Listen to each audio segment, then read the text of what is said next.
Bang Ridwan Kamil ya masih asas praduga tidak bersalah. Dan nggak usah khawatir, nggak akan pernah terjadi tes DNA menurut saya. Tidak akan pernah terjadi? Nggak pernah terjadi. Bukan karena dihindari? Ya karena kalau orang cerai aja ada masa idah gitu kan. Ini kan memang orang yang hanya sekedar mencari sensasi, selama ini nggak pernah ribut gitu. Jadi kalau tanyakan bahwa anak itu ada anak RK, Anda meyakini bukan? Sampai sekarang itu bukan anak RK. Kenapa Anda punya keyakinan karena seperti RK itu? bukan suami dari Lisa, baik secara siri maupun secara KUA. Bagaimana mengaku itu anak? Kan tes DNA nanti bisa bicara lain. Ya, buat apa? Tidak ada kepentingan tes DNA. Harusnya terbalik dong. RK mengaku itu anak gue, harus tes DNA. Kalau ibunya enggak, apalagi dengan proses bahwa dulu adanya kayak jual belilah kira-kira. Acara ini dipersembahkan oleh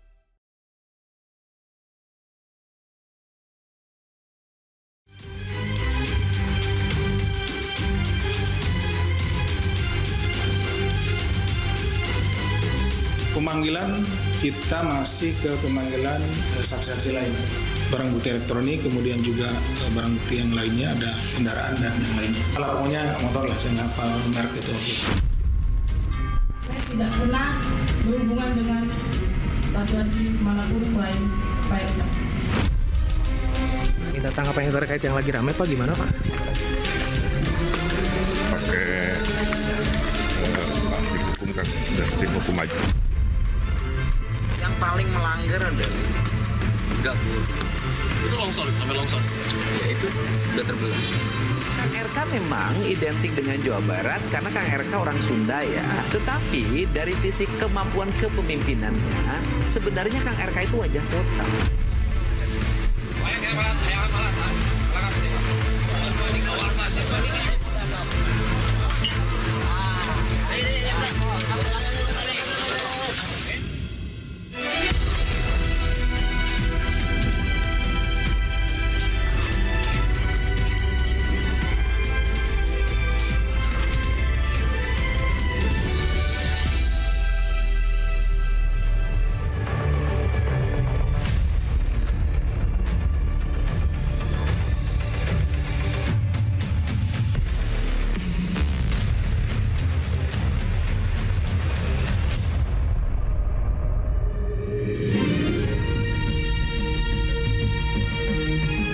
Disiarkan langsung dari studio MNC Conference Hall iNews Tower Jakarta.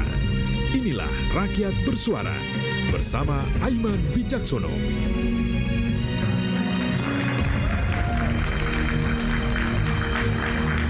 Panggung politik yang terkini curi perhatian gubernur terdahulu dan yang kini menjabat jadi sorotan di Jawa Barat. Ridwan Kamil tengah dibidik kasus dugaan korupsi di Bank Jabar Banten dan yang luar biasa, skandal pribadinya. Sementara Deddy Mulyadi dikritik karena demi citra, kemudian ia tebar pesona. Akan kemanakah kasus perjalanan hukum RK? Dan apakah Deddy Mulyadi, kasus apa yang disampaikan, apa yang terlihat saat ini adalah murni atau rekayasa? Saya Aiman Wicaksono, inilah Rakyat Bersuara. Saya akan undang panggung Rakyat Bersuara. Saya akan panggilkan.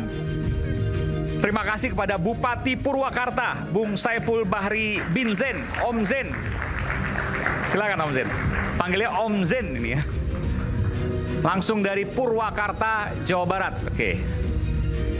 Silakan, sebelah situ.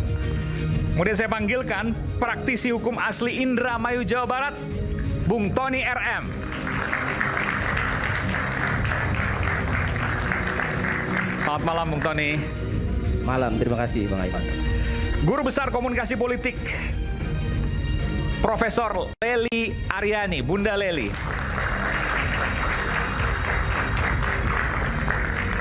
Selamat malam Bunda Lely. Sebelah sini Bu, sebelah sini. Kemudian ada politisi Gerindra yang juga Ketua Umum Lisan, Bung Hendar Sam Marantoko.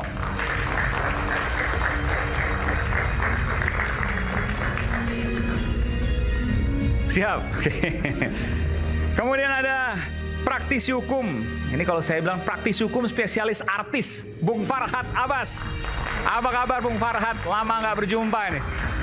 Rambutnya udah beda sekarang. Apa kabar, Bung? Baik. Maaf lahir batin juga. Kemudian pakar komunikasi politik Universitas Gadjah Mada, UGM, Bung Nyarwi Ahmad. Kalau Bunda Leli dari LSPR sebut ya. Teman juga. Oke. Terima kasih. Tadi saya sempat menyampaikan bahwa kasus RK ada kasus di Bidik Bank Jabar Banten, BJB ya. Tapi ada yang luar biasa. Yang luar biasa adalah kasus skandal pribadi yang sekarang mengemuka dengan sangat luar biasa.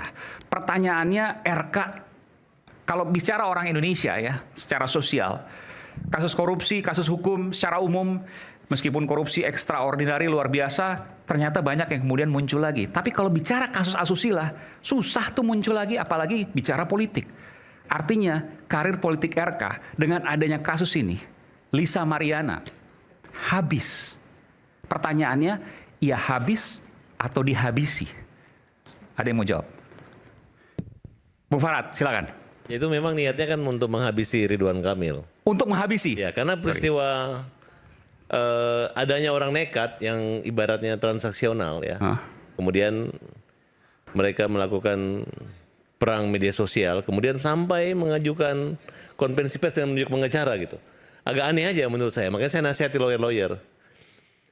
Dalam kasus asusila atau kaitannya dengan ibaratnya prostitusi lah kira-kira begitu. Iya, iya. Ya harusnya kan pembuktian dulu gitu.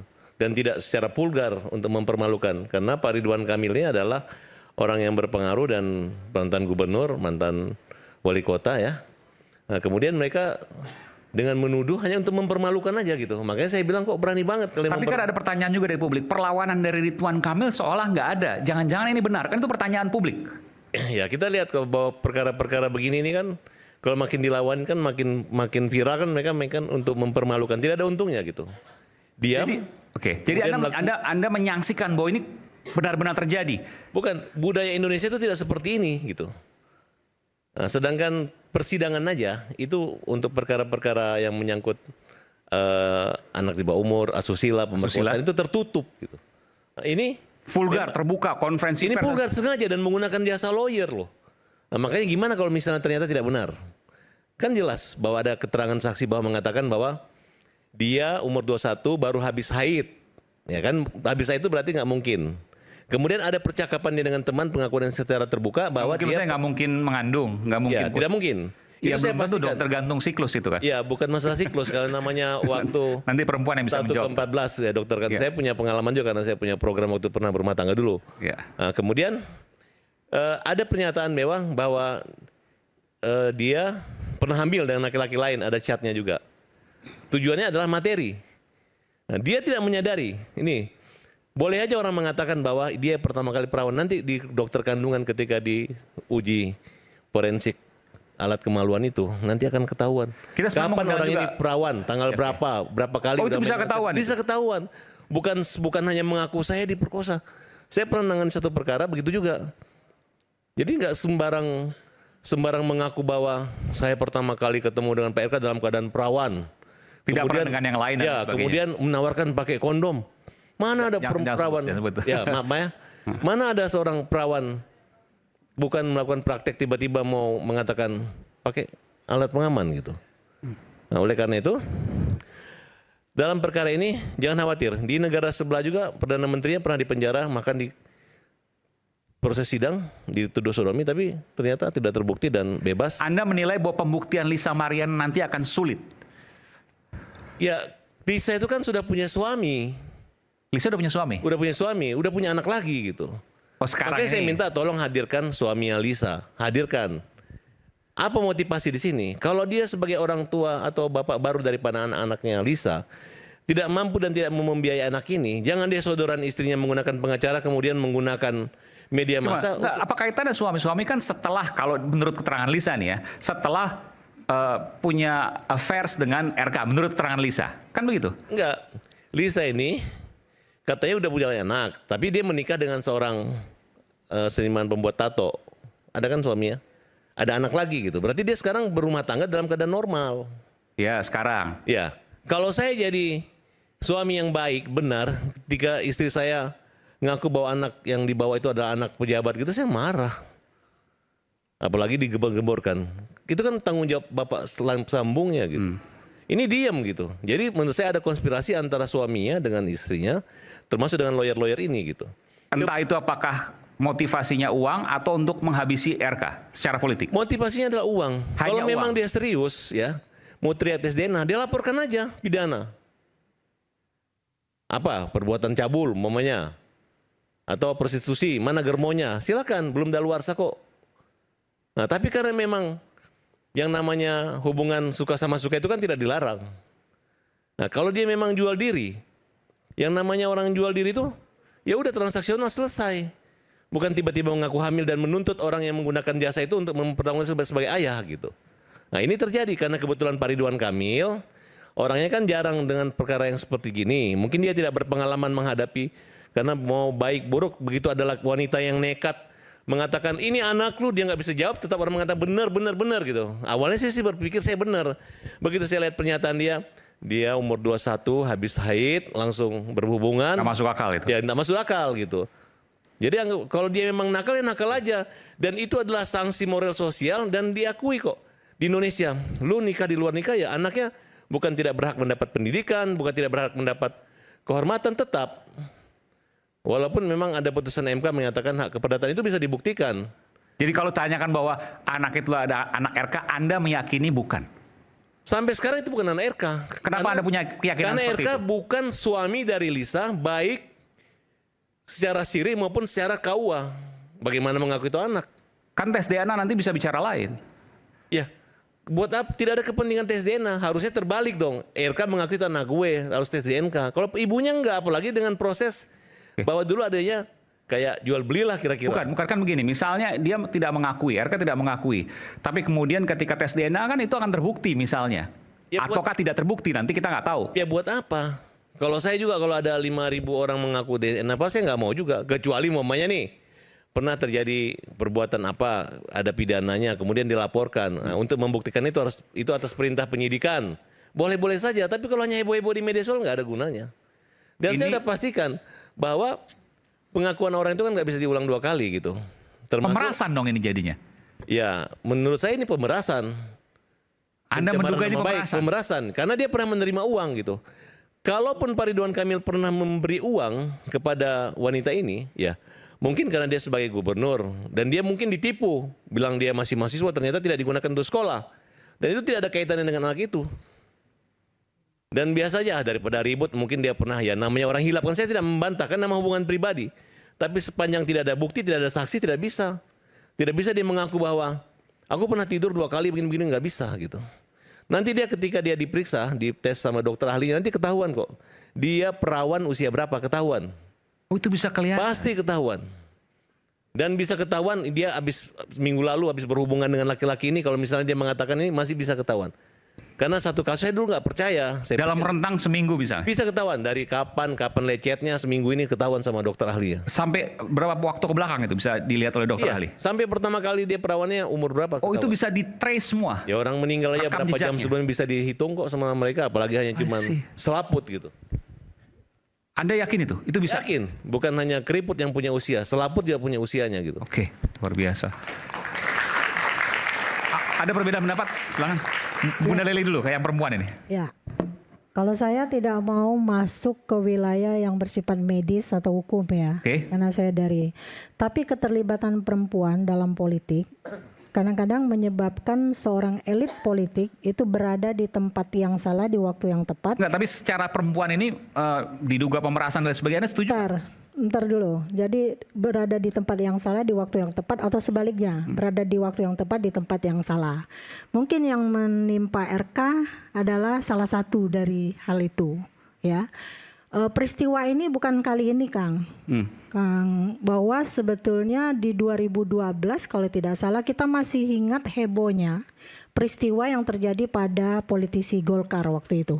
Dan kita hampir tiap hari membahasnya di TV waktu itu. Saya masih ingat pertama kali video yang tersebar ya. Video yang dengan inisial awal huruf Y waktu itu. Iya, kita nggak usah nyebut, tapi kita memori itu masih melekat di benak publik. Iya. Apa yang terjadi? Kemudian politisi itu ya seperti dihabisi, meskipun dia berusaha bangkit, Susah sampai sekarang pun susah. Betul. Tapi para koruptor bisa dengan Betul. dengan serta-merta bangkit kembali. Makanya kadang-kadang dibilang harta tahta wanita. Padahal dengan jabatan politiknya dia mendapatkan tahta, kemudian dia mengumpulkan harta, lalu dilengkapilah dengan wanita. Nah, persoalannya kan berputar seperti lingkaran setan di sekeliling itu. Apa yang terjadi pada Ridwan Kamil sampai detik ini saya tidak tahu benar atau salah. Di mana benarnya, di mana salahnya. Cuma sebagai perempuan saya bilang, apa iya sih 2 bulan langsung tahu hamil, 2 minggu, bukan. Kan biasanya saya aja yang baru menikah waktu itu, 1 bulan pertama kok belum, masih mens sih gitu kan. Masih kosong gitu kan. Oh, karena Anda penyiar radio, mungkin ada gelombang suara, berhenti jadi penyiar kata bapaknya gitu kan. Nah, dinamika semacam ini terjadi di perselingkuhan di panggung politik. Jadi ada sebuah penelitian yang dilakukan oleh mahasiswa saya. Sekarang dia sudah almarhum dan saya ikut menemani dia mewawancarai pelaku-pelaku perselingkuhan di panggung politik itu. Jadi dia tidak mencari tahu mengapa orang berselingkuh, tapi bagaimana orang berselingkuh. Nah, yang kemudian menyeret elit-elit politik itu ke pusaran kasus yang kemudian menenggelamkan dia. Jadi fenomenanya yang terjadi dari hasil penelitian itu ada 2. Yang pertama hasil rekayasa, yang kedua memang ketidakkuatan iman dia gitu. Nah, inilah yang menyebabkan orang-orang, padahal kan di sekeliling dia selalu ada wanita-wanita cantik. Dari mulai umur 18 barangkali gitu kan, sampai umur berapa yang menggoda dia. Sepanjang dia tidak kemampuan untuk memanajerialkan dirinya sendiri, maka itu bisa menjadi alat propaganda politik. Jadi karena dia menjadi alat propaganda politik bisa menenggelamkan dia. Jadi apakah dia sengaja dihabisi? Bisa jadi. Bisa gitu jadi. Bisa jadi. Pertanyaannya kalau dihabisi sama Ya, siapa? mungkin. Nah, jadi kemarin dalam banyak diskusi yang sudah kita lakukan membahas kasus ini, kita bilang banyak yang membela laki-laki kan. Oh Bu, laki-laki kan 90% pasti seperti itu katanya. Ada 1000 lelaki 2 yang jujur katanya. Ingat gak hasil penelitian Nike L. Tobing pada tahun 2004? Yang mengatakan 2 dari 3 lelaki mengatakan dia pernah berselingkuh. Tapi istrinya tidak tahu. Jadi beruntunglah istri-istri yang tidak tahu suaminya berselingkuh gitu kan. Nah, dan anehnya gitu, yang mengetahui itu adalah yang pelakunya adalah pejabat-pejabat publik. Yang zaman dulu fenomenanya bahkan lebih sadis lagi Kang Eman. Bahwa setiap pejabat misalnya ingin melakukan pemeriksaan ke suatu instansi, suatu tempat, itu yang disiapkan bukan hanya makanan, minuman, bukan hanya uang. Tapi juga di kamarnya sudah ditaruh. Di mana itu? Banyak itu. Yang jelas bukan boleh Indonesia. buka Google. Bila di Google. Yang jelas bukan Indonesia kan? Di negeri Konoha katanya gitu. Nah, artinya kalau orang yang masuk ke panggung politik harus bersiap-siap nih dengan skala skenario itu. Jadi Anda akan disodorkan dengan uang, dengan perempuan, atau dengan jabatan yang lebih tinggi. Silakan pilih. Anda akan mengelolanya seperti apa. Jadi apakah ia dihabisi? Itu pertanyaan yang harus kita jawab nantinya. Setelah kasus ini memang masuk ke ranah hukum. Bung Hendarsam tadi mau menyampaikan sesuatu, silakan. Ya, terima kasih. Mau menyanggah apa yang disampaikan oleh Bung Farhad atau apa? Ya, yang satu pertama hikmah daripada apa yang terjadi pada Pak RK ini bahwa memang tantangan dan godaan sebagai seorang pejabat publik itu sangat besar. Ya, jadi tantangan itu kan bisa terbagi 2. Ya, artinya apakah tantangan itu tantangan dan godaan itu dan cobaan yang dihadapi saat ini itu bisa berasal dari dia sendiri atau memang di-create oleh orang lain. Kalau untuk kasus RK ini yang mana? Aduh, saya susah menyimpulkannya. Tapi saya melihatnya begini ya. Saya agak lumayan sependapat dengan apa yang dikatakan oleh Bung Farhad. Ya, bahwa memang terlihat sekali 25 tahun lebih saya kurang lebih berpraktek ya gini, kita tahu lah ya. Saya juga sempat pegang beberapa artis. Pengacara kan? Pengacara bukan dokter kan? Kalau dokter nanti nggak tahu deh, masalahnya gitu kan. Bung Farhad juga tahu. Jadi cara-cara mentreatment ya, cara-cara untuk mencari gimmick-gimmick dalam perkara ini kan kita udah tahu lah ya. Caranya kayak gini. Jadi saya ambil contoh yang paling gampang tuh seperti ini kayak gini ya. Kalau memang ini dianggap kasus kasus pencabulan, perzinahan, yang harus dilakukan pertama kali itu adalah melakukan upaya hukum terlebih dahulu. Itu kalau yang mau benernya. Jadi dia lakukan upaya hukum terlebih dahulu, baru kemudian dia bisa beberkan fakta-faktanya. Tapi yang terjadi kan tidak seperti itu ya, Bung Farhan, nggak gitu kan? Dia cuap-cuap terus kan? Dia memviralkan, ngomong. Karena dia mengatakan bahwa dia punya bukti dan kemudian publik akan melihat bahwa pihak Pak RK misalnya itu tidak melakukan perlawanan dengan sepadan. Nah, ini yang jadi masalah. Jadi persepsi publik sudah terbentuk saat ini. Itu yang kita mau sekaligus bahas di sini. Ini yang ingin kita simpulkan, bahwa targetnya bukan target tentang masalah hukumnya. Targetnya adalah ingin mendowngrade Pak RK, kan seperti itu. Ingin patut diduga. Iya, ingin membawa masalah ini masalah ini ke masalah publik. Ya kan gitu kan? Ada apa namanya itu? Ada tidak perselingkuhannya, ada tidak persetubuhannya, ada tidak persinahannya, ya kan? Di satu sisi Pak RK sudah menyatakan hal yang sebaliknya. Adakah semua itu? Tentu nanti kita akan bahas selepas jeda. Kami akan kembali saat lagi. Tetaplah bersama kami di Rakyat Bersuara.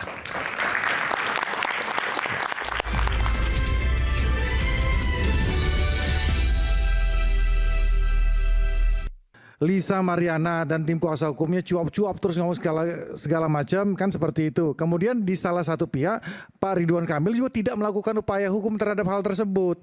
Kan itu masalah yang pokok kan. Ketika upaya hukum itu dilakukan oleh kedua belah pihak, Lisa Mariana bisa lapor. Pak Ridwan Kamil juga bisa melaporkan ada pencemaran nama baik kan, seperti itu kan. Nah, kalau ketika ini berjalan, jadi masalah ini ya kan nggak akan kayak gini jadinya. Kebetulan di sini ada Bupati Purwakarta yang tahu sedikit banyak tentang kondisi sosiologis masyarakat di Jawa Barat. Saya tanya ke Om Jen. Om Jen, kalau kasus Ridwan Kamil gini, secara politik masyarakat Jawa Barat itu melihat RK habis sudah. Pakai ini, mohon maaf. Iya, Anda setuju apa Anda punya perbedaan pendapat? Bisa kok. Kalau saya melihat ya tergantung ya sosoknya ya. Enggak habis juga. Jadi tergantung sosok RK siapa. Oke, gimana maksudnya? Nah, cuman RK ini kan kalau menurut pendapat saya, secara pribadi melihat bahwa dia dipersonifikasikan sebagai laki-laki yang setia, suami yang setia, ya, suami yang manggil setia. Istrinya Bu Cinta dan ya, begitu misalnya publik melihat apa yang terjadi saat ini kan ada kekecewaan publik.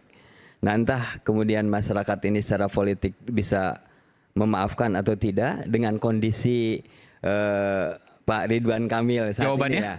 Ya, jawabannya sih kalau menurut saya laki-laki bisa memaafkan nggak masyarakat Jawa Barat? Memang kekecewaan publik itu pasti ada tentang tadi karena Emil dipersonifikasikan sebagai sosok laki-laki yang setia. Tapi andai ya kita tidak melihat bahwa itu benar atau salah ya. Jadi ketika orang ditersangkakan misalnya bahwa dia bla bla bla bla, terus mengakui bahwa iya memang saya hilaf, saya melakukan itu dan ini sudah terjadi. Nah, biasanya bukan hanya orang Jawa Barat, orang Indonesia ini, orang Timur ini mudah memaafkan. Biasanya. Dan saya mengaku bahwa saya telah berselingkuh dengan LM misalnya. Misal. Lalu kemudian masyarakat Jawa Barat seiring waktu pasti akan maafkan. Itu keyakinan Anda? Lambat laun memaafkan. Dan itu bukan hanya orang Jawa Barat.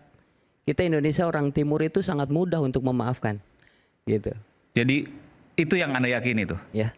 Bung Tony, Anda punya pendapat yang berbeda atau Anda setuju dengan apa yang disampaikan?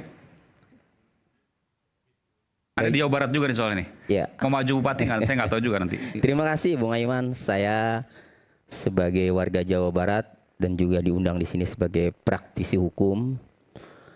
Terlebih dahulu saya ingin menyampaikan begini. Ini temanya ini kan panggung terkini. RK dibidik, Deddy Mulyadi dikritik. Tadi berbicara masalah RK. Sekarang masalah Deddy Mulyadi dikritik. Nanti kita kesana. Saya mau mengatakan begini dulu.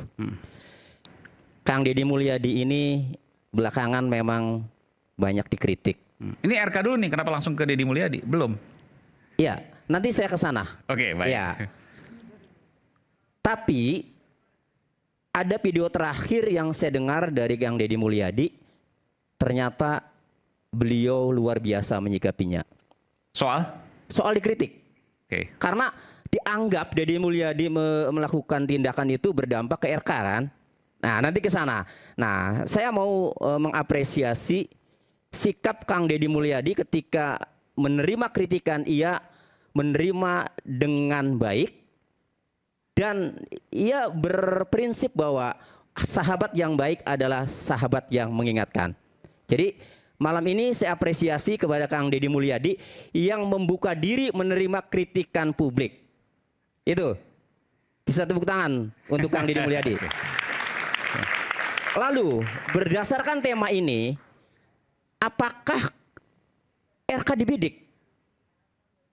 Terlepas itu dibidik oleh siapa, tetapi kalau kemudian misalnya ada kasus korupsi dana CSR BJB, kemudian ada Haibis Fantasi objek wisata yang dibongkar, ya. Terlepas itu zamannya Ridwan Kamil gubernurnya pada saat pemberian izin, kemudian kalaupun diselidikin nanti misalnya kena juga. Tapi saya melihatnya karena memang pelanggarannya ada. Jadi tidak sengaja dibidik kalau menurut saya ya. Maksudnya begini, ini jangan arahnya nanti nggak jelas nih. Karena Hibis itu kan yang bongkar pertama kali Deddy Mulyadi. Anda menyatakan pertama kali siapa yang membidik RK. Seolah-olah mengatakan ada tangan Deddy Mulyadi di situ. Bukan. Artinya ini kan tema ini. Nah, kita harus luruskan, bukan itu. Bukan. Bukan. Jadi artinya gini, kan munculnya RK ya, kasus kan, ini kan kaitannya dengan mantan gubernur Jawa Barat. Nah itu maksudnya. Nah kemudian muncullah kasus korupsi BJB karena CSR. Nah ini juga kan pasti zamannya Ridwan Kamil jadi gubernur kan itu. Nah ini kan semuanya terbongkar. Lalu muncul sekarang Deddy Mulyadi yang kemudian tadi soal Hibis tadi puncak dan lain sebagainya. Ya, jadi kalau saya melihat tema ini, maksudnya ya, kalau Ridwan Kamilnya itu pada saat menjadi gubernur tidak ada pelanggaran seperti dana CSR BJB ya tidak mungkin juga dan kan lingkungan. Ya RK kemudian diperiksa KPK, kemudian nah kalau soal apa namanya kasus asusila ya saya tidak tahu ya, karena itu menurut saya ya itu mungkin pribadi. Tapi habis nggak? Menurut Anda habis nggak? Secara sosiologis masyarakat Jawa Barat. Anda nggak setuju dengan apa yang disampaikan tadi Pak Bupati Om Zen? Ya, jadi kalau menurut saya ini kasus selesai karir politik RK. Walaupun katanya kalau seandainya mengaku maka dimaafkan oleh masyarakat Jawa Barat. Anda nggak setuju itu? Menurut saya sependapat dengan Bung Aiman. Selesai habis karena citra Ridwan Kamil sebagai sosok yang romantis, yang setia, ya. Kemudian tiba-tiba kok muncul ini bertolak belakang, berbeda. Tapi saya nggak sependapat. Nah itu jadi sebentar dong. Nanti ditanggapi. Terlalu awal gitu. Kasusnya belum ada, tiba-tiba kalian mau menyimpulkan Ridwan Kamil akan habis karirnya. Ya, artinya ini secara citra di media ya, di masyarakat. Kalau hukum kan belum ya, karena belum dilakukan tes DNA, Bang ya. Nah, tetapi saya melihat dari pemberitaan di media sosial yang bertubi-tubi ya, di media sosial yang terus diangkat oleh infotainment terutama ya. Itu saya melihatnya ini Ridwan Kamil ya jatuh secara sosial ya. Nah, jadi untuk bangkit lagi ya, ini Ridwan Kamil harus bisa membuktikan, Bang Farhat. Buktikan apa? Pertama dari asusila dulu nih ya, dari kalau tidak melakukan itu. Ya, buktikan. Malah bahwa kebalikan. apa yang dikatakan, apa yang diklaim oleh Lisa ya, harus buktikan bahwa ia tidak melakukan, dan jangankan anaknya berhubungan badan saja tidak, ketemu saja tidak. Mas, maaf misalnya kan itu. Tadi maksud saya begini, ini agak terlalu jauh.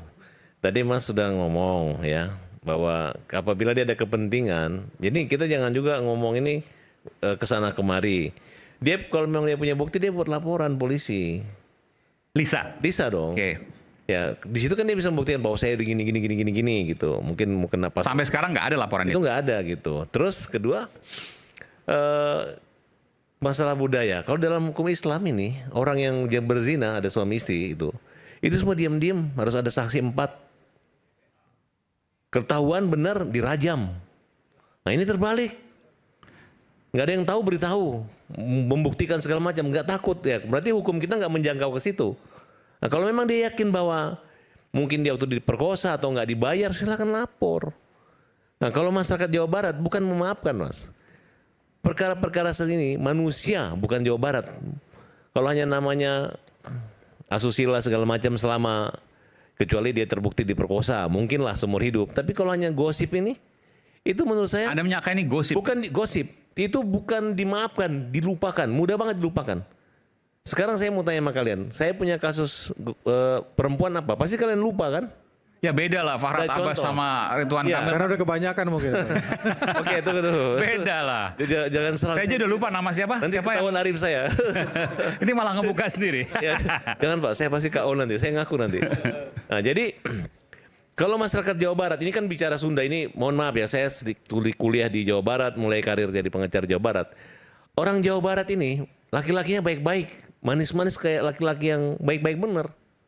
Makanya orang Jawa Barat ini, kalau istrinya 1, pasti pacarnya 2. Kalau istrinya 2, baru pacarnya 1. Nggak selalu lah. Nggak, ini saya punya Nggak semua, dan nggak hanya Jawa Barat kan, maksudnya kalau seperti itu ya di seluruh dunia pun ada, tidak merujuk pada. Kan, maaf ya, jadi Pengalaman Bung Farhat mungkin. Iya, tapi kan maksudnya tidak bisa stereotipkan ke daerah tertentu. Jadi hal-hal seperti ini, kalau memang seorang laki-laki Sunda disenangi oleh 2 wanita atau suka, itu karena mereka punya karakter. Kayak Bang Tony ini orangnya pintar, keren, ya kan? Ya kalau dia disukai sama 2 wanita ya nggak bisa dilarang. Tapi kalau foto Bang jangan nempel-nempel sama perempuan, ntar digosipin istri mudanya Bang Tony gitu. Ya kan? Tiba-tiba ada yang mengaku. Nah untuk dalam hal ini, tadi Pak Bupati Purwakarta udah sangat bijaksana. Gua pikir tadi, wah ini orangnya Pak KDM, jangan salah mau hantam Ridwan Kamil. Tapi jawabnya bagus Pak. Bapak asal Pak Ridwan minta maaf. Itu kalau Pak Ridwan Kamil sudah terbukti, dihukum, dia meringankan hakim boleh. Tapi kalau dia merasa tidak, ini perkara pemerasan kok. Tujuannya uang, ditunggu. Muncul nggak uang gitu. Ya. Bahkan ketika ada chat yang palsu katanya di 2,5 miliar dipamer-pamerin. Kalau saya malu tuh. Cuman 2,5 miliar harga daripada damai dipamer-pamerin. Kecuali udah 50 M lah, mungkin saya pamer-pamerin. Tidak jelas dari mana chatnya. Tujuannya apa? Untuk propaganda. Untuk viral, bukan keadilan di sini. Nah, dan lihat cara dia ngomong di TV. Begitu gini pengacara ditarik mic-nya. Ya kan? Mana harga diri wibawa seorang lawyer kalau digitu sama klien? Ya. Dan saya bilang, perkara ini tidak hanya Lina yang bisa dilaporkan, pengacaranya pun bisa. Kenapa? Ya. Saya aja bilangin Ahmad Dhani, anaknya nabrak 7 orang mati, hanya bilang kalimat bodoh aja saya proses sidang kok. Jangan hati-hati loh di media sosial ini, dia ngomong di media. Makanya hati-hati. Apa yang menurut Anda bisa dilaporkan dari pengacara Lisa? Ini aku kasih contoh. Waktu dulu anaknya Ahmad Dhani nabrak 7 orang mati kan. Aku bilang Ahmad Dhani ayah bodoh. Oke. Kan ada hukum sosial, sanksi hukum adat, hukum sosial, asusila ada. Memang menurutku nih. Tapi ketika dilaporkan kena juga saya. Jadi tersangka juga dia. Tersangka juga. Apalagi yang namanya lawyer yang nggak jelas-jelas ini anak, tiba-tiba nanti di tengah saya minta maaf. Apalagi ada bukti yang dimiliki oleh Pak Ridwan Kamil bahwa wanita ini sama Ayu itu mengatakan bahwa dia udah pernah hamil dengan menyebutkan nama laki. Chatnya ada. Belum lagi forensik di dalam. Ini kan hanya berani nekat aja. Hanya gara-gara modal pernah bertemu, pernah modal dikasih uang, dikasih sekolah. Lemah sekali buktinya. Hanya bersamaan. Alibi waktunya bisa mengatakan bahwa dia hamil dengan laki-laki lain. Kemudian yang seperti Ibu katakan bahwa masa baru habis haid berhubungan 2 minggu sudah periksa, harusnya bulan depan. Ketika dia haid terakhir tanggal 1 Juni, dia mulai telatnya itu adalah pada tanggal 1 Juli. Bukan tiba-tiba berhubungan 1 Juni, tiba-tiba 2 minggu langsung tes. Kita sebenarnya hamil. Kita mengundang juga pengacara dan juga Lisa Mariana ya di sini, tapi tidak berkesempatan hadir. Tapi saya minta produser karena nih harus berimbang juga. Coba kita hubungkan lagi. Siapa tahu mereka masih mau untuk kemudian kita hadirkan lewat Zoom. Saya minta produser untuk kemudian menghubungi mereka. Nanti kita akan cek karena kita sudah menghubungi dari hari Minggu kemarin. Silakan. Ya, gini maksud saya itu. Kita ini kan ngomong apa yang kita diskusikan pada saat ini semuanya itu versi A, versi B. Karena apa? Karena ini nggak ada tujuan finalnya. Hanya memeras? Ya bukan soal itu. Maksud saya semuanya itu boleh berbicara, semua boleh berpendapat, tapi proses hukumnya nggak jalan. Jadi itu yang jadi masalah pokok itu di situ. Nah, yang jadi pertanyaan saya, alert saya itu berbunyi. Ada apa? Iya, ada apa? Kenapa Lisa Mariana dan tim kuasa hukumnya cuap-cuap terus ngomong segala macam kan seperti itu. Kemudian di salah satu pihak Pak Ridwan Kamil juga tidak melakukan upaya hukum terhadap hal tersebut. Kan itu masalah yang pokok kan. Ketika upaya hukum itu dilakukan oleh kedua belah pihak, Lisa Mariana bisa lapor. Pak Ridwan Kamil juga bisa melaporkan ada pencemaran nama baik kan seperti itu kan. Nah, kalau ketika ini berjalan, jadi masalah ini ya kan nggak akan kayak gini jadinya. Nggak akan seperti ini. Ini yang jadi masalah menurut saya. Nah, kita bisa lihat kalau kita lagi nanti merujuk ke ketika laporan dilakukan. Apa yang dilakukan? Lisa Mariana akan laporkan, ujungnya kan akan tes DNA. Tes DNA itu nanti akan ada dua. Ini terbukti atau tidak? Terbukti, tidak terbukti. Ya, jadi case close. Ya, bahwa itu bukan anak Ridwan Kamil, itu satu. Ya kan? Yang kedua, kalau terbukti, ini ada dua. Di hukum itu ada namanya anak biologis dan juga anak secara hukum. Ya, ini dua hal yang berbeda loh. Ya kan? Nah, kalau di anak biologis berdasarkan putusan MK, dia memang bisa berhak mendapatkan hak-haknya selaku anak. Ya kan? Di kasusnya Pak Murdiono ya, kalau kita lihat ke belakang. Ya. Nah, jadi ini yang sebenarnya harus dikelirkan. Tujuan dari Lisa Mariana ini mau ngapain? Ya kan, ingin mendapatkan hak-hak anaknya. Kalau dia ingin mendapatkan hak-hak anaknya, dia lakukan upaya hukum. Tapi yang terjadi kan nggak seperti ini. Ini kan main-mainan kayak artis-artis bodong selama ini loh, skuter kata orang. Ya kan, selebritis kurang terkenal gitu loh. Jadi semuanya mainnya di sini semua. Tapi kenapa kok yang saya jadi pertanyaan kembali, kok Pak Ridwan Kamil diam-diam aja, malah ini saling saut-sautan. Nah, apa? Ya, kenapa seperti itu? Bingung juga saya jawabnya gitu. Artinya? Ya artinya kok kenapa ini dibiarkan sampai mengumumkan segini tanpa ada sesuatu yang janggal nih Anda melihat? Ya itu yang jadi pertanyaan saya. Upaya harusnya kan finalnya di upaya hukum kan gitu loh. Finalnya di upaya hukum. Nanti baru bisa dibuktikan. Saya ambil contoh gini ya. Kalau kita flashback ke belakang. Ini junior saya Rasman Nasution. Ya, saya junior walaupun tampang saya lebih babyface. Mantan pengacara, ya kan? Kenapa dia kena masalah hukum dengan Hotman Paris, ya kan? Karena dia cuap-cuap dulu, kemudian dia tidak laporkan ke polisi. Itu dia kena pencemaran nama baiknya di situ. Yang harus dilakukan kalau seseorang yang punya jam terbang yang tinggi, ya kan? Dia harus laporkan dulu ke polisi, baru kemudian dia bisa sampaikan faktanya begini-begini. Dia punya legal standing untuk lakukan itu. Nah, ketika dia tidak dilaporkan, mens reanya, unsur itikat dia untuk sengaja mencemarkan nama baiknya ada. Nah, itu yang dilakukan. Sebenarnya ini Lisa Mariana bisa kena karena dia cuap-cuap ke media, tapi dia tidak melakukan upaya hukum. Nah, tapi masalahnya Pak Ridwan Kamil juga tidak melakukan upaya hukum untuk melakukan hal tersebut.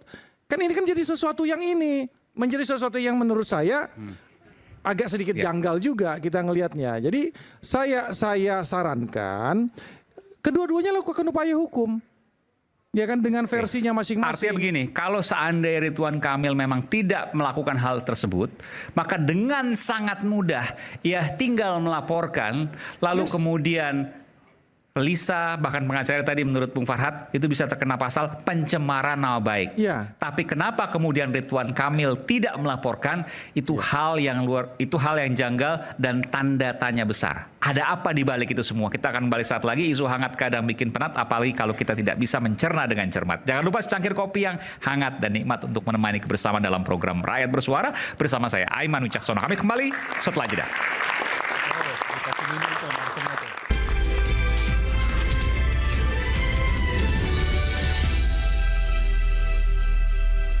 Ya kan? Nah, kemudian kalau saya lihat di sini teman-teman seolah-olah cemas bahwa orang yang kena isu perselingkuhan ini enggak kan. Bisa balik lagi. Iya, Krisdayanti selingkuh bisa jadi anggota DPR kok. Karena Ridwan Kamil ini termasuk gubernur paling ganteng di Indonesia saat zamannya itu, gitu. Ya, jadi artinya karisma beliau bukan hanya gara-gara kegantengannya, tapi dia punya kemampuan keahlian di bidang arsitek. Kemudian publikasi public speaking juga bagus gitu. Harus juga dibuktikan, makanya ujungkan muara ke masalah. Justru itu Bang tadi katakan ketika siap tes DNA. Berarti menjawab salah satu pertanyaan publik. Seolah-olah punya persepsi menjawab satu pertanyaan publik bahwa terjadi hal tersebut yang Anda katakan. Tapi bukan anak gua gitu loh. Gini, intinya gini ya. Bahasa gampangnya itu, kalau tes DNA-nya itu terbukti bahwa Ridwan Kamil itu adalah anak Pak RK, ya artinya persetubuhannya terjadi kan gitu kan? Ya, kan saya katakan tadi, kalau dikatakan Bang Ridwan Kamil ini selebriti, ya ini memang wajar aja dia kena isu gosip murahan seperti itu.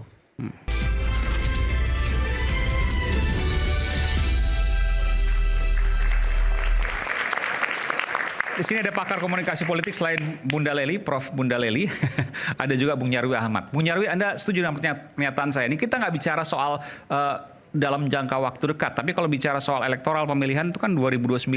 Dan RK dari kasus ini, apakah BJB dugaan korupsinya, lalu kemudian kasus ditambah lagi skandal pribadinya dengan Lisa Mariana, habis sudah karirnya. Anda setuju? Kecenderungan ke sana itu tinggi sekali. Tinggi sekali? Ya, kenapa? Begini. Pertama itu di Indonesia politik itu nggak bisa dilepaskan dari isu-isu yang moralitas, ya. Dan moralitas itu kan banyak ya. Misalnya kejujuran, tidak korupsi itu kan moralitas juga.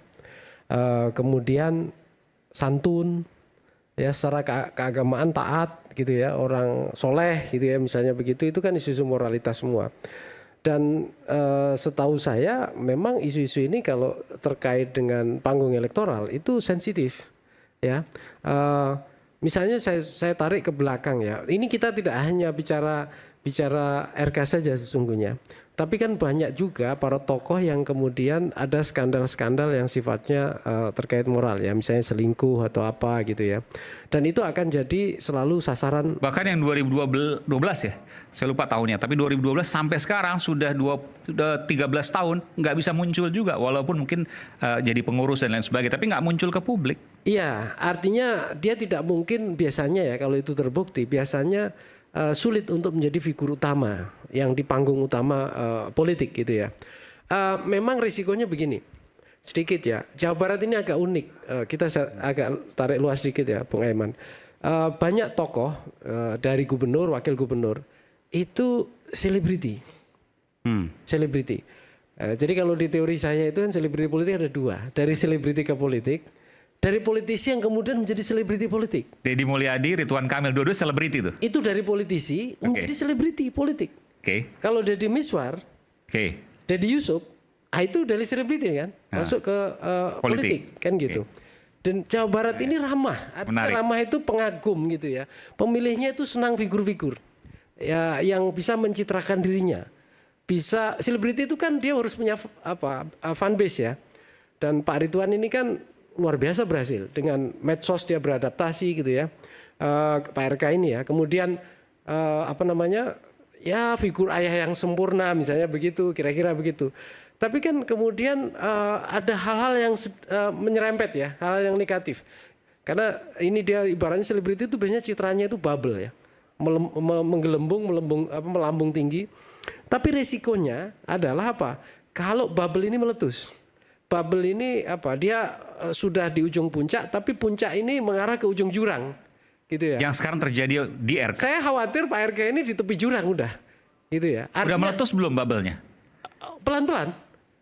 Nah pertanyaannya adalah begini, mampukah Pak RK merestor dirinya? Tadi yang misalnya pertanyaan Bung Hendarsam, loh ini kok aneh Pak RK sendiri nggak pernah menjelaskan dirinya. Apa jawaban dari situ? Kalau tadi Bung Hendarsam nggak mau kasih jawaban, tapi saya tanya kepada Anda, kalau seandainya memang tidak terbukti, tidak melakukan, atau misalnya setidaknya mungkin, saya nggak bicara ini ya, mungkin melakukan tapi saya yakin kalau buktinya nggak akan punya, kenapa tidak dilawan saja? Misalnya seperti itu.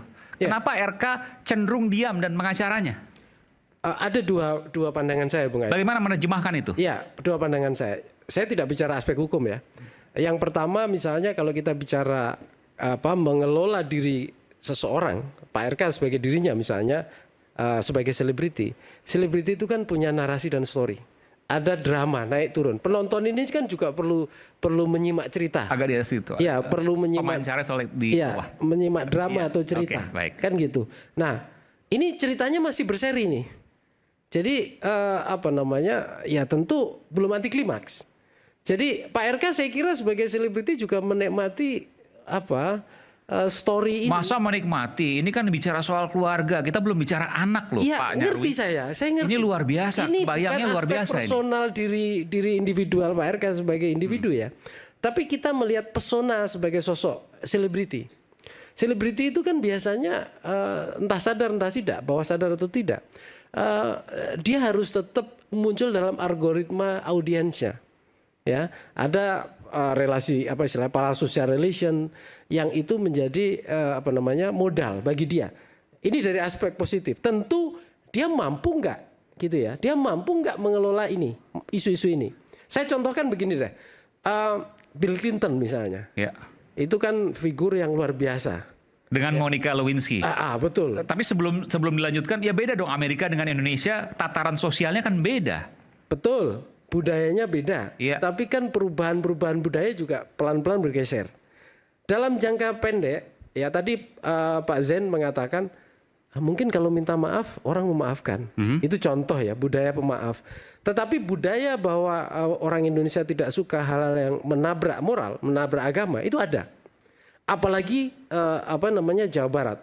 Ya, saya misalnya ada kalau kita lihat ya Jawa Barat ini kan di antara beberapa provinsi kalau kita tarik ke belakang bahkan bicara hal-hal yang disampaikan politisi misalnya soal syariat Islam itu kuat dukungannya. Betul, Jawa Barat. Sentimen itu kuat. Sama kayak Sulawesi Selatan itu kuat juga. Ya, artinya apa? Kalau hal yang melanggar norma moral itu ada semacam ketidaksukaan publik. Tapi pertanyaannya ini sejauh berapa lama? Berapa ingat? Gitu. Saya tertarik begini. Pak RK tidak melakukan perlawanan karena menikmati apa yang terjadi saat ini. Anda mengatakan itu tadi ya? Saya khawatirnya perspektifnya yang saya yakin. Kenapa menikmati? Ini penting loh ini. Ya karena begini. Ya betul. Selebriti itu kadang-kala di tengah kontroversi itu juga kalau dia mampu mengelola citra dirinya walaupun tentu ada aspek negatif juga di sana. Itu paling enggak memori dia di mata publik itu terus menguat. Walaupun keluarganya jadi ancaman, istrinya, bahkan anak-anaknya. Itu kan nggak masuk logika kalau saya pribadi belum bisa menerima. Saya juga berpikir sama Kang Aiman ya. Ya. Karena begini, ya, apa yang disampaikan oleh Kang Nyarwi tadi adalah tentang impression management, ya. Manajemen pencitraan yang melekat pada seorang elit communication dan dia adalah elit komunikator atau komunikator politik ya seperti itu adalah tentang citra. Citra yang selama ini melekat pada seorang RK adalah seorang suami ideal, pemimpin ideal, bapak yang ideal. Tiba-tiba pikiran itu dihempaskan oleh situasi yang sampai kini belum bisa dijawab. Ya. Kemarin saya sempat khawatir nih, seandainya pun RK menerima tawaran untuk tes DNA yang diinginkan publik pencinta beliau itu dengan sosok yang diidealisir tadi. Tidak terbukti tesnya ya? Kalau dia menerima tes DNA bukan tidak terbukti. Dia yang menerima saja. Yang diinginkan oleh masyarakat itu adalah peristiwa itu tidak pernah terjadi gitu loh. Lalu kalau tes DNA lalu hanya sekedar membuktikan itu bukan anaknya, berarti membuktikan hal lain. Iya. Hal lainnya adalah itu terjadi pernah gitu loh. Terjadi komunikasi hubungan dan lain sebagainya. Itu yang membuat sakit ya, terutama sehingga sekarang coba lihat kita di medsos itu. Justru pembelaan terhadap Bu Cinta begitu besar. Bener kan? Iya. Jadi semangat Bu Cinta, lawanmu terlalu berat katanya gitu. Salah satunya saya tertawa dalam hal ini simbol-simbol semacam itu. Jadi memang banyak kategori yang membuat seorang elit komunikasi. Kan ada elit communication, hegemonic communication, asosiasional communication, dan petitionary communication. Kelompok-kelompok itu punya pilah tersendiri. Pemilih di Indonesia terutama, kan pertanyaannya apa akan bangkit atau tidak gitu kan ya. Pemilih di Indonesia itu tidak ada dalam teori komunikasi politik dan teori politik apapun. Baik dia secara pemilih rasional, sosiologis, psikologis. Di Indonesia itu ada pemilih irasional. Nah, irasional tadi dicontohkan sama Om Bupati, Om Zen. Katanya Kang Aceng katanya dia sebut tadi persoalannya terpilih lagi, tapi kan kasusnya beda. Bukan Garut. perselingkuhan gitu kan, bukan perselingkuhan. Ya, yang nah Garut, kalau ya. perselingkuhan kita sudah menyaksikan satu kasus meskipun dia menjadi Kita sebut Aceng fungsionalis. Fikri maksudnya. Iya, tadi yang disebut sama Pak. Ya oke, itu berbeda. Itu bukan Berbeda perselingkuhan. kasusnya, Bukan tidak sama. perselingkuhan itu. Bukan perselingkuhan. Iya. Nah, jadi ukuran tentang sesuatu yang ideal atau dalam teori dramaturgis diidealisir sedemikian rupa. Jadi kan perilaku yang tidak layak itu sebenarnya harus disembunyikan. Kalau menerima tes DNA dulu, bukan anak gua, tapi kan terjadi. Yang ideal tadi sudah gugur salah satu. Dan itu untuk rakyat Jawa Barat susah untuk kembali. Susah. Tadi Mas Bung Nyarwi Aiman. menyatakan ada pada kategori agama Jawa Barat itu sangat kuat. Aku nggak setuju. Kenapa ya? Benar, sekarang benar. Jadi justru kalau dikatakan Ridwan Kamil nih Tes DNA berarti selebritis. Enggak, sebentar, dari tes DNA dulu. Tes DNA berarti seolah-olah menyampaikan pada publik, iya dong, ada sesuatu, komunikasi, hubungan dan lain sebagainya. Itu dulu. Terbukti atau nggak Jadi, terbukti? tapi Nomor tidak 2. membuahkan hasil gitu lah. Ya, gini. Ceritanya. Ini kan harus dibedakan. Ini persepsi publik ya. bukan kesimpulan. Ini harus dibedakan bahwa satu ada tidak perbuatan persetubuhannya, kan gitu. Itu belum terjawab juga. Ya kan gitu kan. Ini kan kita belum harus sejauh itu. Iya kan. Ada tidak persetubuhannya. Nah, kemudian ada tidak persetubuhan itu menghasilkan anak sesuatu kan gitu kan. Nah, ini kedua hal kan. Nah, yang dimaksud oleh Prof tadi kan, Mudeli tadi menyatakan bahwa bisa jadi ya kan bukan anaknya tapi persetubuhannya ada. Kan gitu. Nah, itu yang tadi yang saya merefer apa yang dikatakan oleh Bung Farhad tadi. Persetubuhannya kan harus terbukti. Harus juga dibukti. Makanya ujung kan muara ke masalah. Justru itu makanya tadi katakan ketika siap tes DNA. Berarti menjawab salah satu pertanyaan publik. Seolah-olah punya persepsi menjawab satu pertanyaan publik bahwa terjadi hal tersebut yang ada kamu. Tapi bukan anak gua gitu. Nah, gini. Intinya gini ya. Bahasa gampangnya itu, kalau tes DNA-nya itu terbukti bahwa Ridwan Kamil itu adalah anak Pak RK, ya artinya persetubuhannya terjadi kan gitu kan? Ya.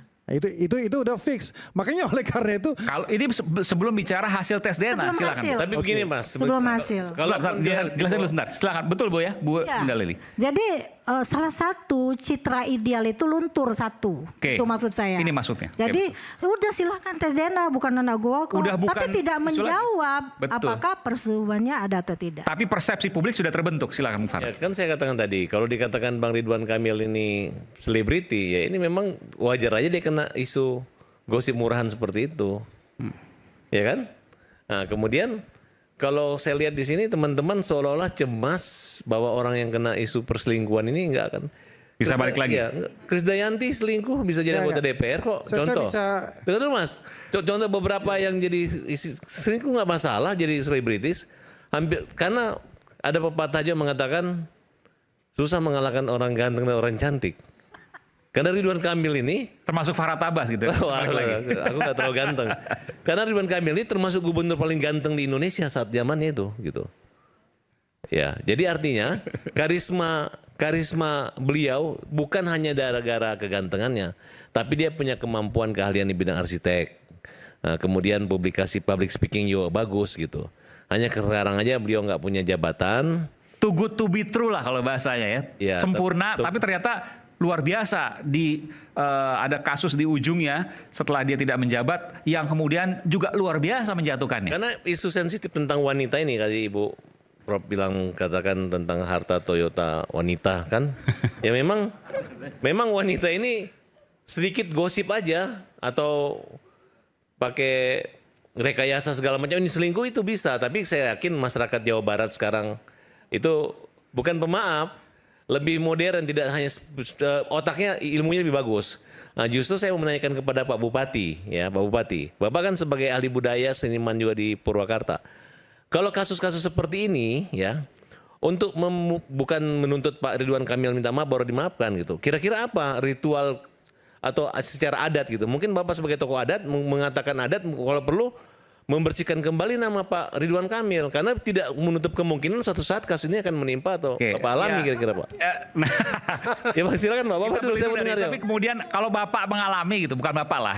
Kira-kira apa yang dilakukan? Enggak. Ini jangan sampai lah. Ini kan kita bicara terlepas dari betul atau tidak ya. Kita nggak bicara bahwa itu terjadi kan gitu. Karena masih jauh lah kita bicara itu terjadi atau itu anaknya Pak Ridwan Kamil atau bukan kan. Kalaupun misalnya terjadi selingkuh, ya terus itu bukan anaknya misalnya kan, ya kan. Atau misalnya apalagi kalau tidak terjadi selingkuh, berarti kan bukan sama sekali bukan anaknya. Meskipun persepsi publik sudah terbentuk karena mau tes DNA itu artinya pernah terjadi perselingkuhan kan gitu. Betul. Ini persepsi ya. Ya. Terus yang dimaksud oleh saya tadi bahwa kita mengakui dan meminta maaf atas kehilapan itu jika itu memang adanya terjadi. Nah kalau misalnya sebaliknya kalau itu tidak terjadi ya tinggal buktikan saja bahwa itu tidak terjadi kan gampang. Ya kan? Permasalahannya sampai sekarang tidak ada upaya yang dilihat tadi oleh Bung Hendarsam, oleh Bunda Leli, Prof. Leli. Ada upaya tersebut, itu yang jadi pertanyaan. Ada apa di balik ini? Nah, ketika apakah benar? itu tidak ada publik upaya akan berpikir bahwa jangan-jangan benar terjadi perselingkuhan atau ada hal lain. Apa salahnya RK menjawab, saya tidak pernah berselingkuh. Nah, saya tidak pernah ketemu dia. Gitu. Apa salahnya menjawab? Kalau tidak berselingkuh. Kalau berselingkuh, mohon maaf, saya laki-laki, saya ganteng, saya hilaf dan saya sudah berselingkuh. Dan masyarakat Jawa Barat bisa menerima itu. Ya saya pikir masyarakat bukan hanya Jawa Barat, Indonesia ini orang timur, dia mudah melupakan dan memaafkan. Kan kalau persoalan politik itu kan bukan hanya perkaitannya dengan masyarakat secara keseluruhan ya, karena terkait elit politik. Kadang-kadang kan kalau dia untuk menjadi politik tetap stabil, dia harus tetap di partai politik. Kadang elit partai ini nggak nerima. Bukan berarti masyarakat. kalau terjadi pada Om, ya kan? aman gitu loh. Bukan. Saya tambahkan ya, biar saya tambahkan biar kita bisa tahu bahwa ada dua klasifikasi seorang selebritis dan artis Mbak. Untuk seorang artis ketika dia kalau kita melihat flashback ke belakang, ketika mengalami kasus-kasus asusila, dia nggak susah untuk comeback. Untuk kita kasus A, C segala macam videonya di mana-mana, dia nggak susah untuk comeback. Karena dia memang berhubungan langsung dengan masyarakat. Itu yang dikatakan oleh Om Zen tadi. Karena masyarakat Indonesia itu adalah masyarakat yang pemaaf dan pelupa. Nah itu yang pasti. Tapi untuk konteks masalah kalau dia adalah seorang politisi, ini jangan lupa. Bukan masalah itu, ada barriernya. Barriernya itu adalah partai politik. Partai politik ini yang akan menyaring. Ini kalau ada seorang yang tanda kutip ya maaf ya, kalau ya kasusnya abu-abu, kalau Krisdayanti ini kan gosip ya. Tapi kalau kasusnya yang sudah jelas sampai udah ada videonya segala macam, mana ada partai politik yang mau ngambil untuk mengendorse lagi, itu mendowngrade partai politik itu sendiri. Makanya oleh karena itu partai politik ini garda terakhir dari moral daripada para politisi ini. Nah ini yang jadi masalah. Jadi ini nggak bisa dicampur adukan menjadi satu. Kenapa ini? Itu, Mas Nyarwi? Ya, nyambung Bung Emen. Nanti saya akan ke Bung Nyarwi. Tapi kita sadar nggak bahwa kenapa kemudian kita bicarakan soal Jawa Barat ini? Sekarang panggung Indonesia yang terbesar mungkin bisa jadi bukan panggung Jakarta lagi, tapi tiba-tiba menyeruak panggung Jawa Barat. Apakah itu Deddy Mulyadi? Apakah Ridwan Kamil dengan kasusnya? Kenapa bisa terjadi demikian? Dan apakah nanti 2029 saingannya Pak Prabowo misalnya justru muncul dari Jawa Barat? Saya tidak tahu. Kita akan bicara selepas jeda. Kami akan segera kembali sesaat lagi.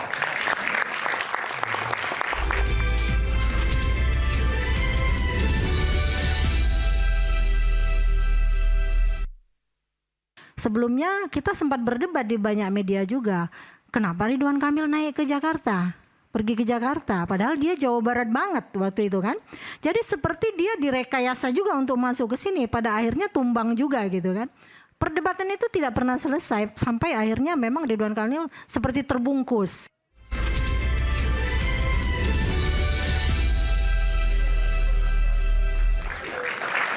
Kembali di Rakyat Bersuara.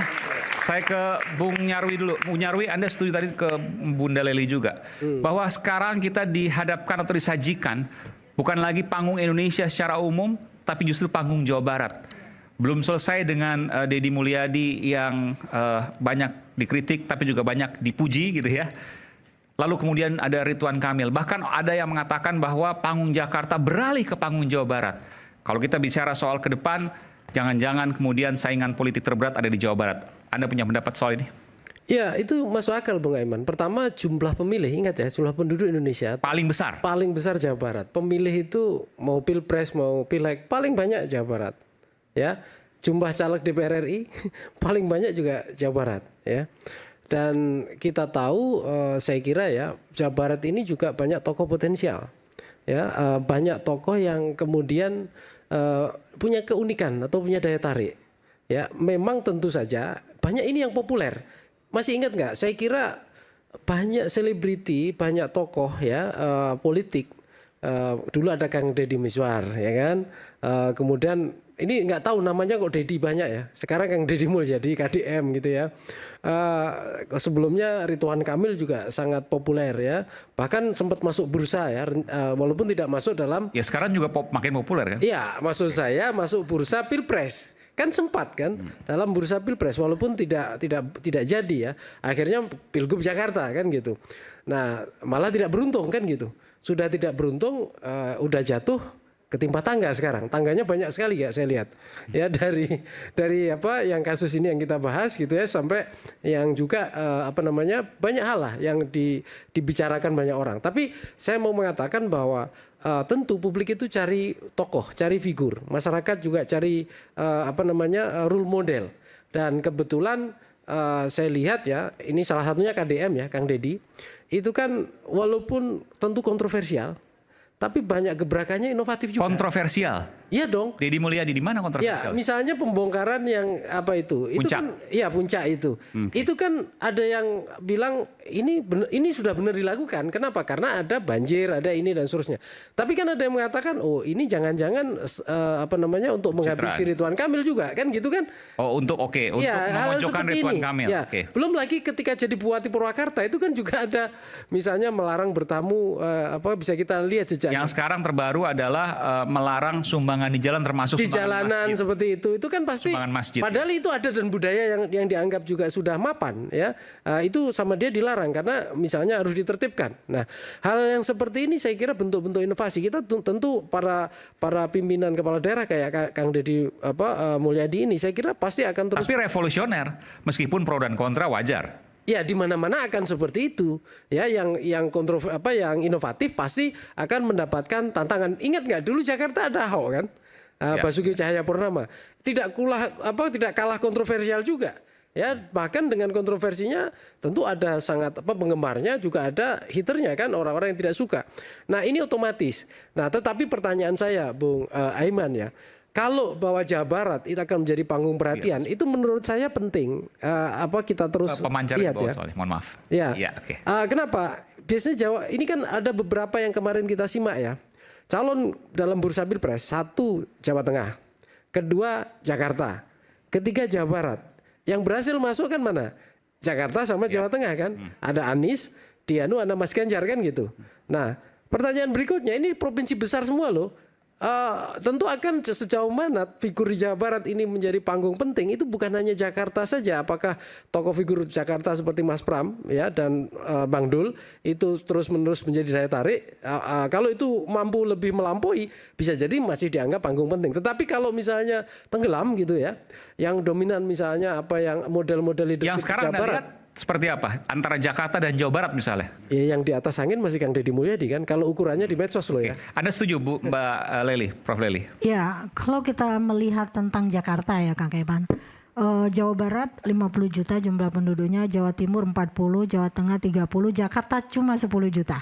Jadi jauh perbandingannya. Tapi dulu menjadi penentu Jakarta. Ya, menjadi magnet. Sekarang? Dan dianggap sebagai barometer pilpresnya Indonesia itu ya Jakarta. Siapa yang bisa menjadi gubernur Jakarta, kemudian punya potensi untuk menjadi presiden. Itu 10 tahun lalu misalnya? 10 tahun yang lalu. Iya, saat ini? Nah saat ini mungkin karena tipologi Mas Pram ini memang tipologi orang yang diem gitu loh.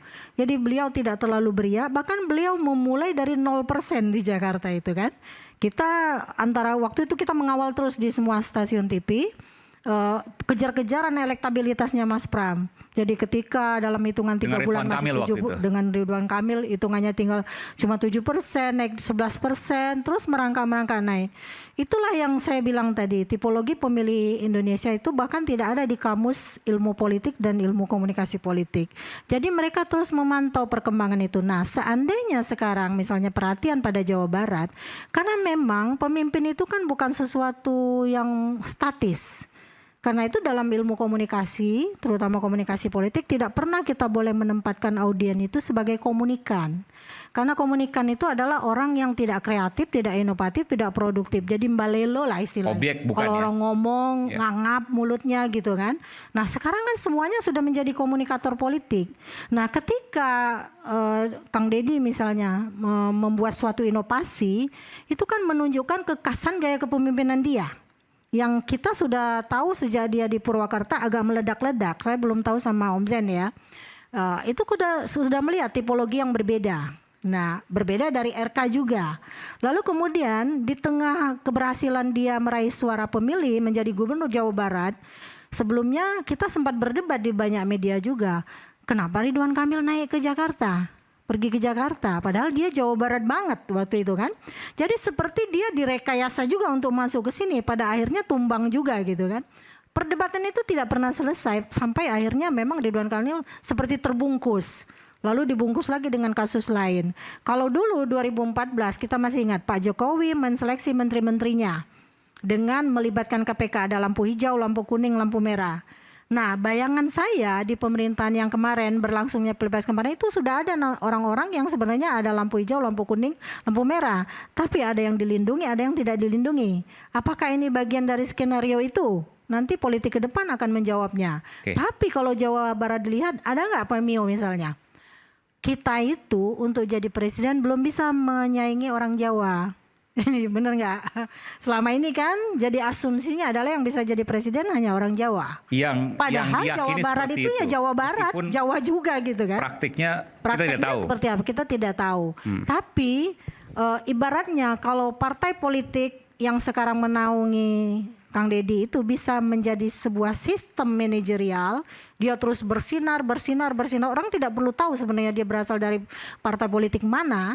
Lalu kemudian ketika dia berbuat yang bagus untuk masyarakat, mengutamakan Sam culture dan girl culture itu, maka otomatis orang akan menilai, wah ini calon pemimpin yang bagus. Dan 2029 tidak pernah tahu Mas Pram bisa jadi gubernur, dan kita tidak pernah tahu juga dulu Pak Jokowi mau jadi presiden. Ya, itu tugasnya Kang Aiman dan teman-teman juga menjadikan Jokowi menjadi media darling, sehingga saya diminta majalah Gatra waktu itu menulis Jokowi dalam gestur kepemimpinan. Yang membuat Pak Jokowi besar itu adalah teman-teman media. Kalau Kang Deddy bisa merangkul semua teman media, bisa saja dia muncul menjadi media darling, tapi lalu membesar. Bu Leli, era medianya kan bergeser. Sekarang kan media sosial. Kalau media sosial tentu algoritmanya itu ada di user, di pemilih, di masyarakat. Jadi semakin dia punya daya magnetik, semakin dia dianggap atraktif dan juga punya pesona positif ya. Nah, makanya itu medsosnya baru dikelola. powernya makin menguat di sana. Benar, medsosnya dikelola. Ya, jadi di situ. Kan politik itu adalah tentang influence dan influencer, pengaruh mempengaruhi. Tapi saya tertarik soal budaya ya, Bung Aiman. Memang selama ini gitu ya, ada semacam common sense ya yang mengatakan presiden di Indonesia itu harus mengadaptasi atau paling stylenya Jawa. Anda setuju dengan itu? Pak Prabowo sendiri yang bukan 100% Jawa, separuhnya Minahasa, itu kan gaya budaya Jawanya, stylenya masih kelihatan kental. Nah, ini bukan masalah dia itu asli Jawa, tidak menurut saya. Tapi adaptasi terhadap, kenapa? Karena begini, ini masuk akal.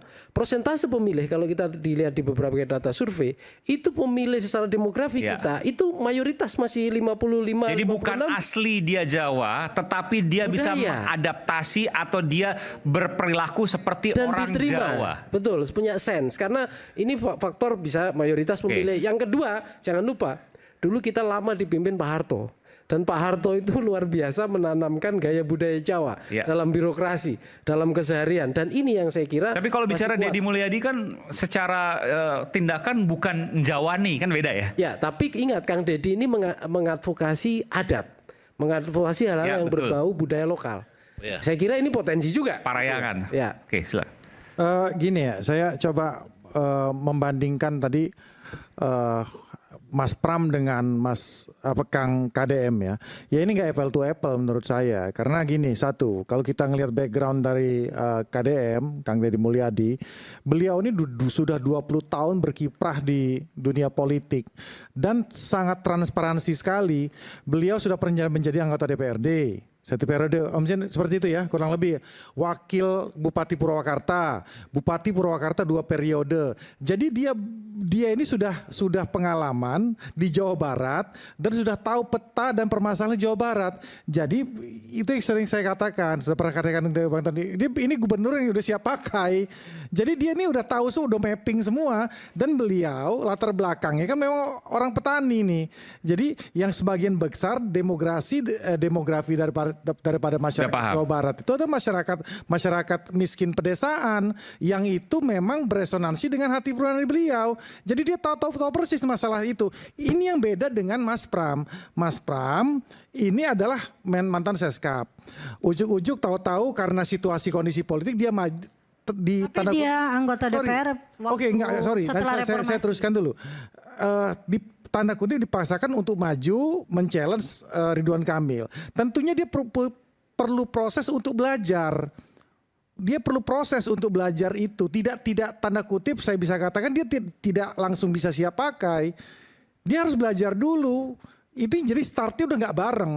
Bukan berarti saya mengatakan Mas Trump tidak baik, tidak seperti itu. Tapi memang startnya udah beda. Yang satu orang udah siap pakai, yang satu masih mau belajar. Meskipun harus dibedakan juga karena karakter antara Deddy Mulyadi dengan Pramono Anung berbeda jauh. Yang kedua juga masalah variabel karakter tadi, bahwa kita sekarang ini Mas KDM ya, Deddy Mulyadi ini kan orang yang peka terhadap zaman. Nah, kita harus tahu bahwa ketika peka terhadap zaman, transparansi itu bukan transparansi di atas kertas. Pertanyaannya 2029, Anda dari Gerindra juga, apakah punya peluang untuk maju atau tidak? Kita akan balik saat lagi.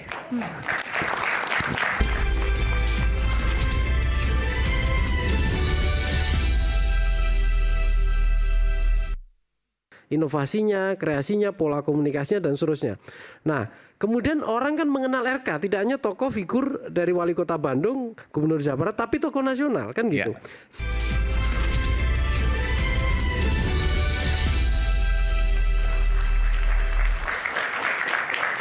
Kita bicara geser ke masa depan sedikit soal Jawa Barat, panggung nasional yang sekarang beralih ke panggung terkini adalah di Jawa Barat. Bung Nyarwi, apakah kalau kita bicara ke depan, saya nggak mau bicara langsung 2029 karena 2029 itu dahului oleh 2025, 2026, 2027 dan 2028. Apakah panggung Jawa Barat ini akan bertahan sampai nanti 2029 atau ada hal lain yang bisa mengganggunya?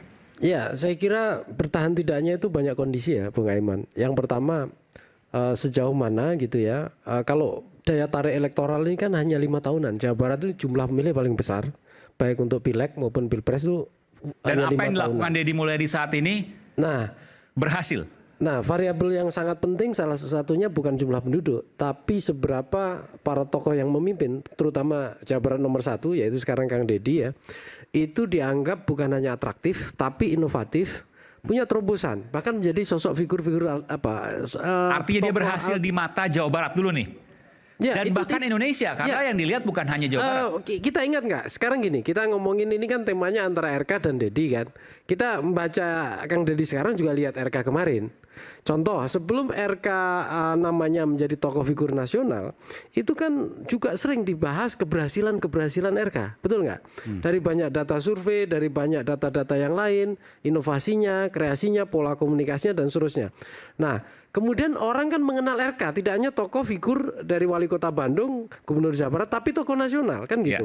Sama persis, Kang Deddy pun juga kalau mau naik kelas, tentu basis politik elektoralnya juga harus kuat. Ya, tadi Mas Hindarsan bilang bahwa karir Kang Deddy itu dari bawah. Ya, bahkan kalau dilacak 26 tahun. Ya, dari 99 anggota DPRD, bayangkan. Ya, ini lama sekali. Nah, dan dia juga backgroundnya dari kampung. Ya, nah pertanyaan berikutnya adalah sejauh mana dia ini mampu menjadi idol, figur, tokoh idola di Jawa Barat. Sekarang sudah menjadi idol? Nah, kalau dari hasil pemilu kemarin kan jelas basis dukungannya tinggi. Itu jelas, itu satu. Yang kedua, nanti kita lihat sejauh mana gebrakan-gebrakan dia itu dapat dukungan dari satu masyarakat Jawa Barat. Itu bisa menjadi simalakama. Kalau dia terlalu sering di media sosial tapi kemudian tidak bisa dirasakan langsung oleh publik, akan menjatuhkan dia. Dugaan saya cara Kang Deddy ini agak beda. Setiap tokoh figur politik biasanya caranya beda-beda. Belum lagi basis ya. Kita lihat profil background. Saya tidak kenal dua-duanya secara personal, baik RK maupun Kang Deddy ya. Saya hanya menyimak dari berbagai media.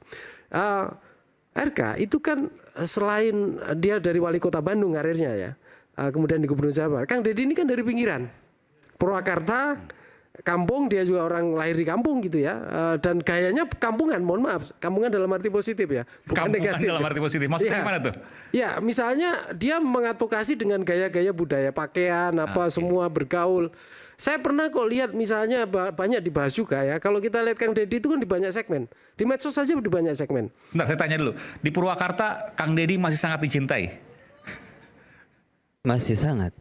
Oh, ini bupati sendiri kamu? Nah, ya Kang Zen aja mengkonfirmasi itu. Artinya gini, kalau seorang politisi mampu membangun basisnya mulai dari bawah yang menguat, kemudian merata, melebar, apalagi dia menjadi menunjukkan bukan sekedar dia kuat, dapat simpati atau istilahnya daya tarik dari masyarakat, tapi dia punya kerja nyata, dia punya produk-produk bermanfaat. Saya kira daerah lain iri juga. Dan saat ini kalau kita bicara, katakanlah misalnya pilkada nanti 2029, Deddy Mulyadi dengan Ridwan Kamil, udah nggak apple to apple sekarang? Iya, sekarang kan gini ya, RK posisinya kan begini. Sementara Kang Deddy udah menanjak ke atas. Tentu dalam politik, sini sama dalam selebriti politik ya, biasanya kalau dia berhadapan-hadapan, itu bukan hanya zero sum game. Artinya jumlah kalau 100, kalau ini dapat 70, maka lainnya kan sisa. Tinggal 30, nggak bisa nambah lagi. Nah, sama ketika kita sosok figur-figur ini, tokoh ini yang kemudian dihadap-hadapkan, ya ini mulai naik, maka yang lain itu space-nya juga makin mengecil. Apalagi tambah ada kasus ini. Iya, apalagi ditambah banyak kasus. Tentu dinamika ini bukan statis di sini ya. Situasi ke depan kita nggak tahu, pasti akan banyak perubahan. Tetapi lihat tren hari ini masih sangat kuat. Kayaknya nggak setuju nih Bung Farhad. Ya, bukan. Maksud saya gini nih. Ya saya setuju sih analisa. Tapi maksud saya kalau saya mengenal Pak Deddy Mulyadi itu hampir 26 tahun juga, dari tahun 2000 ya. Sejak DPRD waktu. Ya, di DPRD di Purwakarta gitu. Dan saya tahu ya, termasuk beliau orang sederhana, rendah hati, dan beliau nggak pelit untuk melakukan aksi promosi daerah dan lain sebagainya. Sekalipun harus berbayar. Nah, termasuk bergaul dengan kalangan-kalangan selebritis maupun artis yang memiliki massa banyak. Nah, jadi bahkan kalau mungkin ya, ini kan namanya politik. Pak Deddy juga harus berterima kasih sama Pak Ridwan Kamil. Karena? Kalau Pak Ridwan Kamil nggak dipindahin jadi calon bupati gubernur Jakarta, itu belum tentu Pak Deddy bisa ngalahin Pak Ridwan Kamil gitu. Dan Ridwan Kamil juga bukan gara-gara dia kalah, karena dia kalah di Jakarta paling 1%, 2% aja. 1% nggak sampai. Di Dharma hampir 10%, mereka itu yang sisanya antara Pak Pramono dan Pak Ridwan. Berarti kan Pak Ridwan Kamil juga tokoh nasional yang perlu diperhitungkan banget gitu. Yang nggak tahu nanti apakah dia akan kembali ke sana. Dan kita tidak boleh juga menyimpulkan bahwa saat ini Pak Deddy naik, Pak Ridwan turun. Enggak juga gitu. Enggak juga? Enggak. Di mana teorinya? Ya karena ya Pak, saya sampaikan Pak Bupati, sampaikan ke Pak Dedi ya. Pak Ridwan adalah juga tokoh Jawa Barat. Ya, kita saat ini beliau juga punya kepentingan ini menyangkut Jawa Barat. Namanya manusia itu ada salah, ada hilapnya. Tuhan saya Maha Pengampun gitu. Nah, jangan pemilu masih tahun 2029 sekarang sudah ada hal-hal yang membandingkan gitu. Nah, jadi mungkin ketika Pak Ridwan Kamil dalam keadaan terpuruk ya bukan hanya Parat Abbas yang Pak Dedi juga bisa menunjukkan bahwa orang Jawa Barat tuh nggak kayak begini gitu. Dan Pak Deddy Mulyadi itu punya kemampuan retorika, bahkan permasalahan hukum pun dia kuasai. Kami pernah bersama-sama membela Vina, kasus Vina gitu. Iya. Ya ketika dia merasa pinter orangnya gitu, dia cari perkara yang hampir 4 bulan itu Pak Deddy itu nggak kampanye kemana-mana hanya di kasus Vina loh. Tapi itu sangat membawa pengaruh dampak buat kampanye dia. Cara politik ternyata. Iya, itu nyata loh. 11 kali di Aiman siaran hampir tiap minggu untuk membahas masalah itu. Ya. Dan Deddy Mulyadi tampil terus dan bisa mengambil momen. Saya rasa itu bukan masalah kampanye atau mengambil momen ya, bahwa memang keberpihakan KDM ya untuk menuntaskan perkara itu memang totalitas. Jadi memang itu kan nggak bisa kita lihat dari satu perkara juga, dari satu case saja. Kalau kita melihat hal-hal lain memang totalitas dia kan memang sangat. Enggak Mas, tapi maaf ya, tapi hasilnya nggak ada. Perkara Vina nggak ada hasil, nggak berhasil. Yang mana? Perkara yang Pak Deddy kumpul itu nggak ada hasil. Iya, kan kita enggak, maksud saya begitu hebatnya pencitraan itu kan. Bukan pencitraan, saya rasakan. Sehingga masyarakat Jawa Barat tidak melihat hasil, tapi melihat upaya perjuangan yang dimiliki semangat oleh Pak Deddy. Gitu. Nah ya itu maksud saya. Saya setuju gitu kan. Itu. Nah jadi maksud saya semangat pemuda-pemuda pemimpin Jawa Barat ini jangan juga dilemahkan hanya gara-gara satu kelemahan. Itu kan sekaligus menunjukkan juga bahwa Kang Deddy itu menunjukkan simbol-simbol kedekatan. Itulah yang namanya memanajerial dirinya dalam momen politik tertentu. Tapi gini, Prof. Ali, saya nambahin Bung Aiman. Sebenarnya ini kita para tokoh sekarang ya hari ini ya, itu bukan hanya kedekatan, akar kedukungan, tapi kehebatannya adalah dia mampu kalau di news kan dia menjadi newsmaker. Nah ini sosial media newsmaker. Yeah. Jadi kira-kira Kang Deddy ini memang punya daya pesona dari gebrakan-gebrakannya. Itu menarik algoritma. Dan itu secara politik dalam tanda kutip berbahaya untuk lawan-lawannya. Ya tentu saja. Dia akan menggeser. Seberapa berbahaya kita akan kembali saat lagi. Tetaplah bersama kami di Rakyat Bersuara.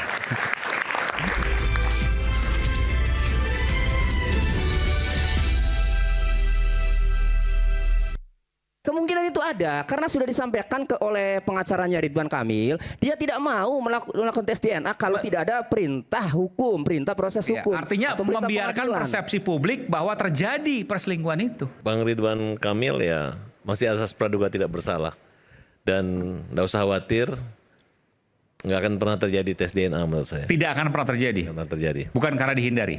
Ya karena kalau orang cerai aja ada masa idah gitu kan. Ini kan memang orang yang hanya sekedar mencari sensasi, selama ini nggak pernah ribut gitu.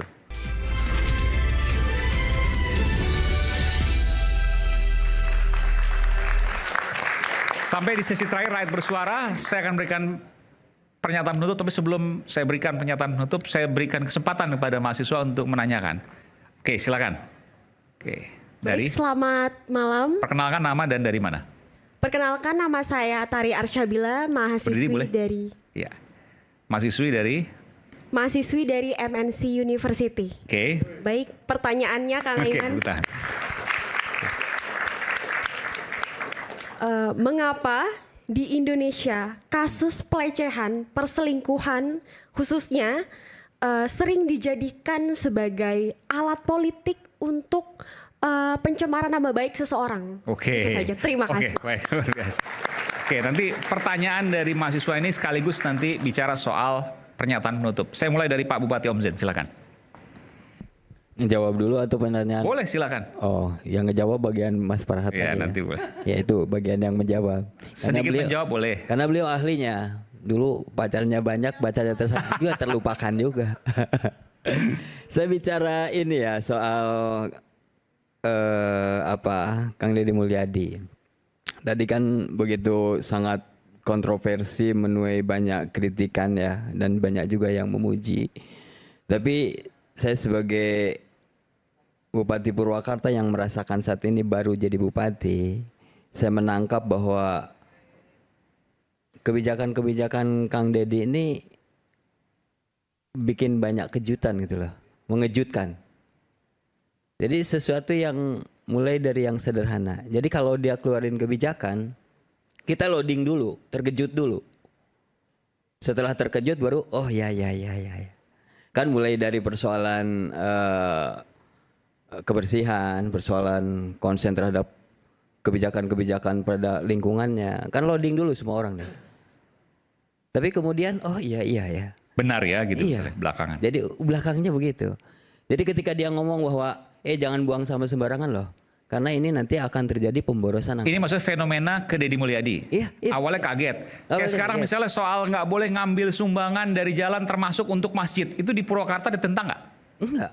Karena apa? Awalnya memang kaget. Oh nggak ditentang itu? Iya, tapi ujungnya kan maksud dari Pak Deddy Mulyadi Bagus ini, gitu ya? Ya jangan minta-minta di jalan. Hitung aja tuh masjid berapa kebutuhannya. Meskipun rame sekarang. Iya, pro dan kontranya. Iya. Ya waktu awal ini aja yang terakhir kan yang paling viral itu kan penghapusan itu kan pemutihan pajak itu kan.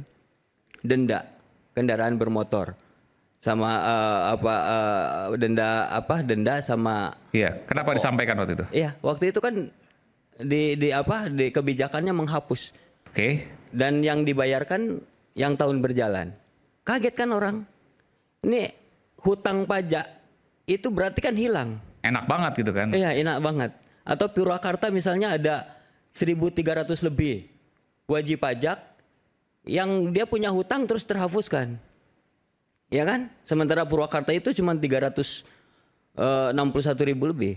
Tapi ternyata ketika itu dilaksanakan orang rame-rame berbondong-bondong bayar pajak. Karena apa? Karena dia bayar pajak di tahun berjalan. Ya enggak? Yang tadinya udah mati misalnya 3 tahun, 5 tahun pajaknya. Dia bayar. Dia bayar jadinya. Yang tadinya malas bayar, yang dia 4 tahun. Tapi beban daerah jadi tinggi dong. Tinggi gimana? Ya karena kan harusnya ada pendapatan yang baru, sekarang hilang semua. Ya tapi kan mimpi. Orang nggak mau bayar lagi. Oke. Orang yang udah 6 tahun, 5 tahun, 3 tahun malas bayar. Dia bayar hutangnya kagak, pajak nggak diperpanjang-panjang. Nah ini kan real nih, nyata nih. Purwakarta kenaikannya, tahu nggak Kang Eman? 65%. Pajaknya? Pajaknya. Di zamannya Deddy Mulyadi? Iya. Begitu ada kewajiban itu penghapusan, pemutihan, 65%. Itu untuk KMB-nya loh. Untuk ininya apa? Untuk pendapatannya, rupiahnya. Untuk KMB-nya 130. KMB apa tuh? Itu kendaraan bermotor. Kendaraan itu ada apa? Bermotor. Ya, KBM, kendaraan bermotornya. Itu 138%. Naiknya. Orang berbondong-bondong dengan ini mau lebaran lagi. Pas Ramadan tuh. Kebijakan penghapusan pemutihan pajak. Orang nggak mikirin lagi. Dan yang pertama Jawa Barat itu? Iya, Jawa Barat. Dan itu pada Mulyadi. Kan awalnya orang kaget, nih duit nanti gimana nggak balik? Ini orang punya utang langsung dibebasin. Dan sadar atau tidak sadar ketika saat ini orang berbondong-bondong bayar pajak, tahun depan kan bayar pajak lagi. Nah itu kan dari yang terakhir lagi biaya balik nama mutasi dari kabupaten lain dari provinsi lain ke provinsi Jawa Barat. Gratis juga digratisin. Rame-rame juga. Yang orang tinggal di Jawa Barat, kemudian letternya plat nomor luar Jawa Barat, dipindahin ke Jawa Barat. Dan itu hanya Jawa Barat yang gratis balik nama? Jawa Barat. Oke. Dan itu pajak Jawa Barat. Menaikkan kepatuhan pembayaran pajak dan kita dapat press money kabupaten. Sekarang enak dong? Iya enak dari yang awalnya orang tuh kaget kan, loading dulu ini mau kemana nih kebijakan. Awalnya nggak setuju awalnya, Anda? Setuju pasti, karena saya tahu pasti ini akan berdampak positif. Saya setuju, tapi pendukung Deddy Mulyadi soalnya. Iya, gimana? Pendukung Deddy Mulyadi meskipun mengalahkan mantan istrinya gitu ya? Iya. Ya karena di endorse sama Pak Deddy Mulyadi. Iya, saya juga kalau nggak di endorse Pak Deddy Mulyadi belum tentu saya nggak menang. Tapi hasilnya dirasakan sekarang. Dirasakan dan semua kabupaten dan semua bupati merasakan itu. Mereka dapat press money sekarang. Bupati wali kota di Jawa Barat. Wali kota di Jawa Barat. Boleh tanya, boleh ditelepon. Yang awalnya mereka loading dulu nih mau kemana nih, ada sekian ratus miliar yang kemudian orang nggak mau bayar. Ya kan? Dan Purwakarta merasakan itu. Jadi bukan pencitraan. Kalau saya lihat sih enggak. Saya berteman sejak kuliah nggak ada. Kalau pencitraan ini gini Kang. Kalau pencitraan dan dicitrakan itu ada kejenuhan publik melihat. Karena ada proses rekayasa. Tapi coba, ya kita harus jujur deh. Semua yang ada di sini kita semua bahwa cerita KDM itu kan selalu menarik, terus saja menarik dari satu episode ke episode lain. Ada aja gitu ya? Ada aja. Karena ya itu natural. Oke, baik. Baik. Silakan, Bung Tony. Baik. Mau menanggapi boleh. Saya lebih ke tadi penasaran Kang Hendar Sam.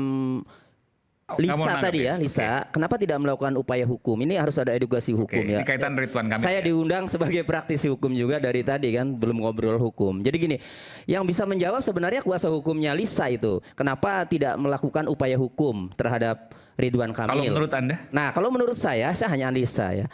Tidak ada dugaan tindak pidana yang mau dilaporkan. Terhadap Ridwan Kamil. Tidak ada. Mau dilaporkan apa? Dilaporkan pemerkosaan bukan.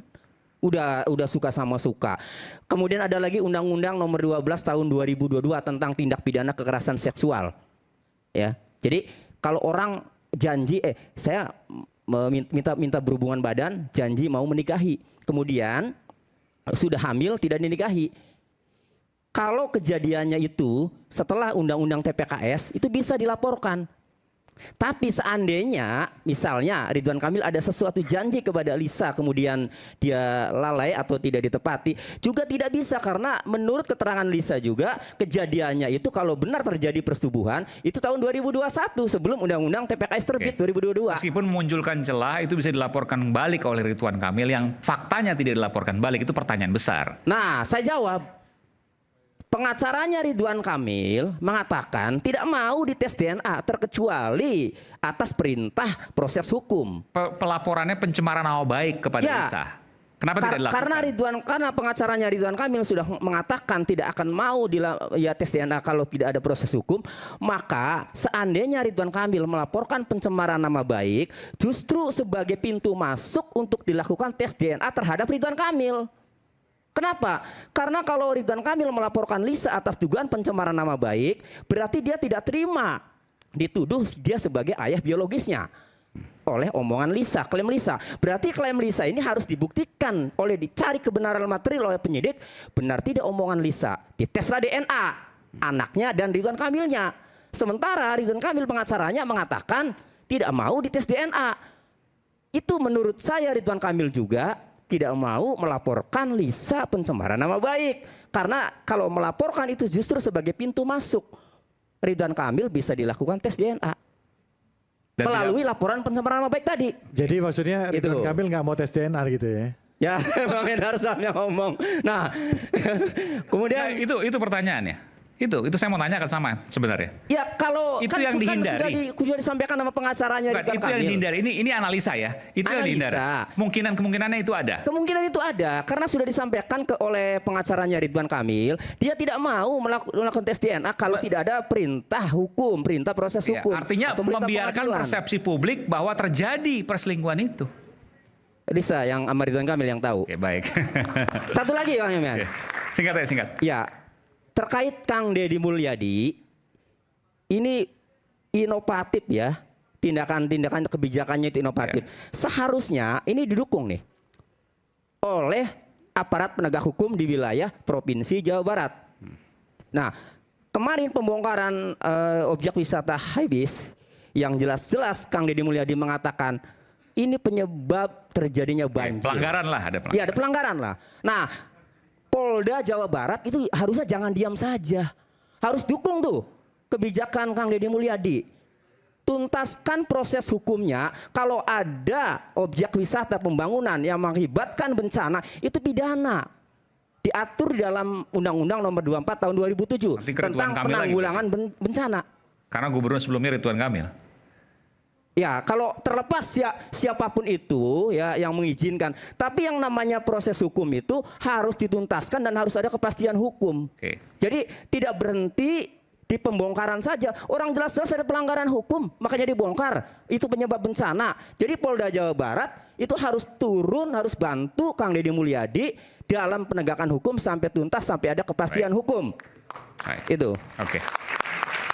Saya ke Bung Hendar Sam dulu deh, nanti belakang terakhir. Apa yang mau ditanyakan? Ya tadi apa yang disampaikan ini? Ada ya, yang Anda mau sampaikan? Iya tadi kan 2,5 menit aja ya, karena kita udah over. Di segmen berikutnya, di segmen sebelumnya kan saya dengan Kang Tony kan udah sempat ngomong masalah itu ya. Saya sudah nasihati beliau juga. Jadi Anda punya kesimpulan yang sama? Ya, kan, makanya akhirnya beliau insaf ini. Oh, tes DNA itu memang.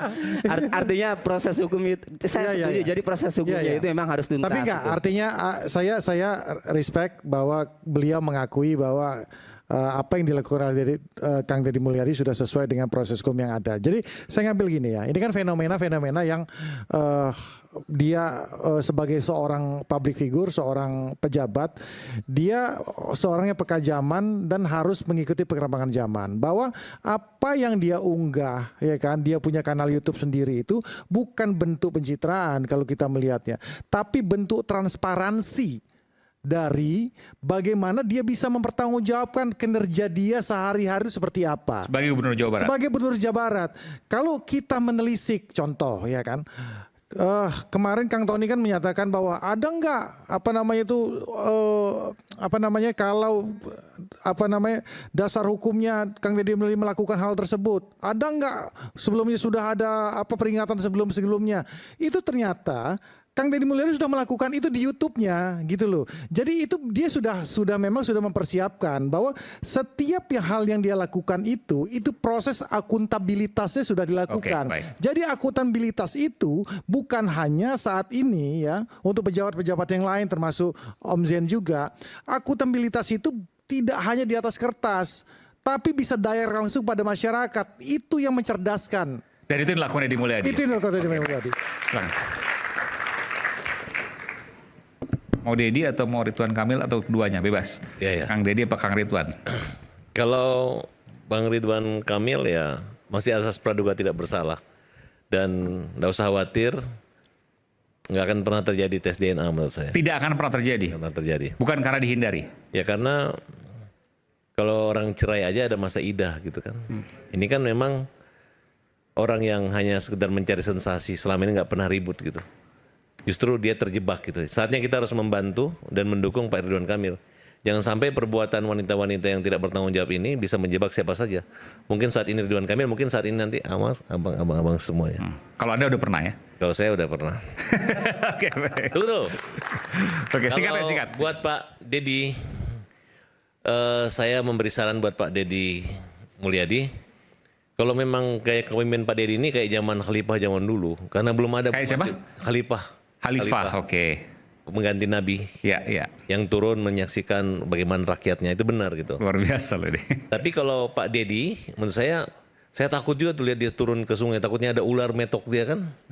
Itu kan bahaya. Kemudian ada racun merkuri, itu kan berbahaya buat seorang gubernur. Memang simpatik dapat gitu, tapi maksudnya jangan sering-sering begitu Pak. Kalau perlu kasih bupati-bupati lalu. Dan Pak Bupati di Jawa Barat ini unik. Maksudnya bupati yang kena racun gitu. Bukan. Maksudnya Pak Bupati, saya pengen Pak Bupati yang turun ke gotnya itu, jangan Pak Gubernur. Tapi semua loh, bupati wali kota tren sekarang turun. Oh ya, alhamdulillah. Sekarang turun, diikutin Pak Gubernur. Purwakarta. Iya benar. Terus ini fenomena jabatan juga di Jawa Barat. Saya baru kali ini lihat bupati pada takut semua pada gubernur gitu. Ditegur dikit langsung keok. Padahal nggak perlu sebenarnya takut gubernur. Waktu dia jadi bupati juga nggak ada di Sumbang juga Pak Gubernur gitu. Ya berarti di sini ada karisma dan kepemimpinan dimiliki oleh Pak Deddy, ya kan? Satu. Nah, kemudian tadi adik mengatakan kenapa? Itu biar aja nanti biar pengawal politik yang menyampaikan. Pertanyaan kan pidana tadi enggak? Iya. Oke.